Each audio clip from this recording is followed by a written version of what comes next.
शिवसंधीची समानता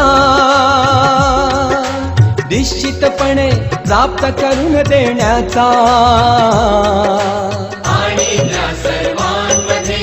व्यक्तीची प्रतिष्ठा व राष्ट्राची एकता आणि एकात्मता यांचे आश्वासन देणारी बंधुता प्रवर्धित करण्याचा संकल्पपूर्वक निर्धार करून आमच्या संविधान सभेत आज दिनांक 26 नोव्हेंबर 1949